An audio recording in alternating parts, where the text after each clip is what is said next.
Hello everybody and welcome to Coding with Kenny G. My name is Kenny G and we are making a game. On the page here you see a game called Viking Chess Hnefatafl. I know that some of you will struggle with saying that word. It's quite hard, but that's fine. It's an old game, probably from the Viking era. We know that the Vikings played board games, but they never actually wrote down the rules. So we have historical records from the 1700s that show a game that historians believe were the original game of Hnefatafl. So this game here is a chess-like game from a family of games that revolve around chasing the king. I'll just press play here and you can watch it in the background and we'll talk a little bit about it. So it's a chess-like game with two factions. You have the red ones, which are the attackers, and you have the yellow ones in the middle, these guys here. They are the defenders with one king in the middle. The goal of the game is for the king to escape to one of the four corners, and the attackers must try to capture him or kind of encapsulate the defender team. We'll get more into that as we go. I'm not gonna overwhelm your brain right now. It's fine. So just in short, I have developed this game. So the developer is Diamond Sky Games, which is my little indie company, and then it's published by Rain Games here in Bergen, Norway. Alright, we'll get more into the mechanics and everything as we go, but for now we're gonna do a little bit of project setup. So first of all, we need to make a repo. I've already made a repo on GitHub and uploaded it. It's gonna be a private repository. I'm sorry, I'm gonna tell you right now, I'm not gonna make a public repository for this tutorial project because my intent is to teach people to code, and I don't believe that it's any point really to just get like the repository as we go. You need to kind of sit and write the code and learn while you're doing it. So I'm not gonna make it public, just so you know. Alright, so I've made a repo, and then Unity. So we're gonna make this game in Unity, and here we have the 2019.4.4 F1 version. That's the newest one at this point in time, at least, and that's the one that we're gonna be using. Finally, there's another little project setup that we're gonna do. I've already made it ready here. I'll show you where you can change this. So this is the template for a mono behavior. So when you create a new script, this is what's gonna be in it by default. So I've put stuff into regions. This helps you to structure your code, and also me, or else I get messy. So it's helpful. So what I'm doing is I'm putting stuff into regions. Some people like this, some people don't. I'm also going to show you a little bit of a hotkey magic in Visual Studio so it gets more practical. The point is to put kind of code in the same place every time you write the script. So it just goes quicker to read, and certainly if you come back to a project like that you haven't touched for half a year or something, then if you try to find your way around the code and what's calling what and all that, it helps a little bit to just put it like this.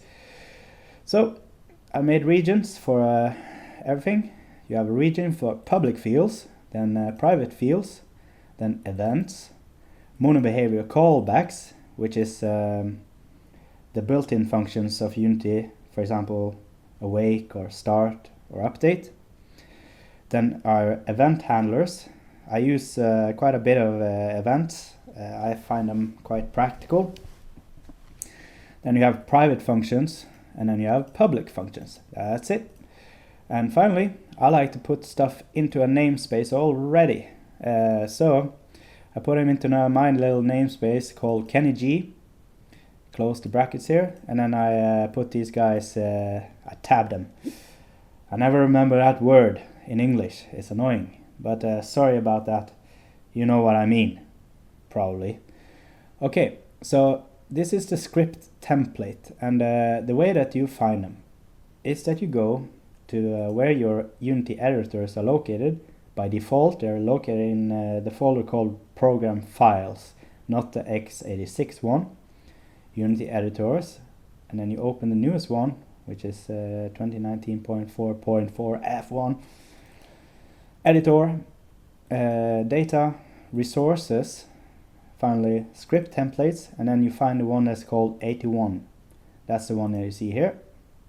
And then you can just write this in, and you can, by the way, remove the stuff that was already there. For example, whenever you open a script and you see by default it's probably void start or something like this, you can just remove that. So we're gonna add that in when we write the code anyway, where we need it. Okay, so that's the setup there. And then Unity editor. Finally, I like to just put up the basic structure. I made a few folders here: art, prefabs, scenes, which comes by default, and scripts. And for now, we're not gonna do anything else. The installation for Unity is the default, so it's build settings for PC, Mac, and Linux standalone. And we can do one little thing, which is nice to do just right now. We can go into player settings, and we can find player, and you scroll down to the section configuration, and there's a little thing called API compatibility level, and you raise that to .NET 4.x. It's supposed to be faster and yeah, nicer, and even though I don't really use like crazy C# features all the time, at least it should be better to just put it like that, so I generally do. Okay, so I'd say that excuse me. Yeah, this is one of the things. It's gonna be a little bit loose like this. I'm not gonna make like all these cuts and stuff. This is gonna be pretty much a live stream. So you're just gonna have to bear with me if I stutter a little bit or cough or whatever. Just think about it as a sort of cozy thing. Finally, let's just talk a little bit about the project itself and who this fits for, like this tutorial. I would say that parts of it is beginner friendly, though I do expect you to understand the basics of coding in C#, and you've been around Unity a little bit, and you kind of understand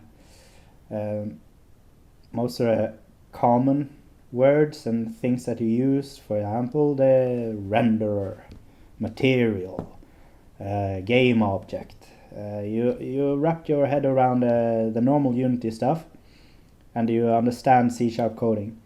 So, but some of this is, like I say, beginner friendly, but some of it is a little bit more, I'd call intermediate.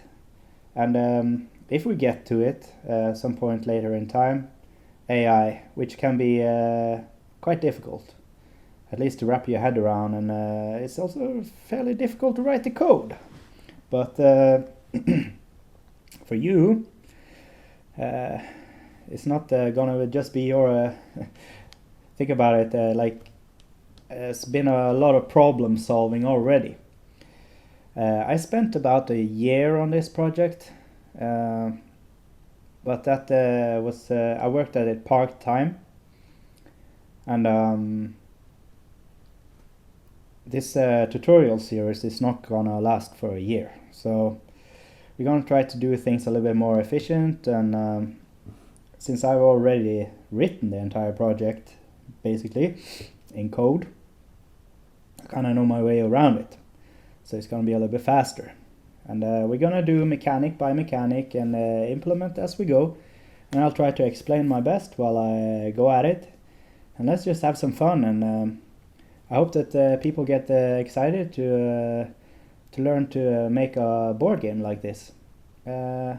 So thank you for watching the first episode, and I'll see you in the next one where we actually start.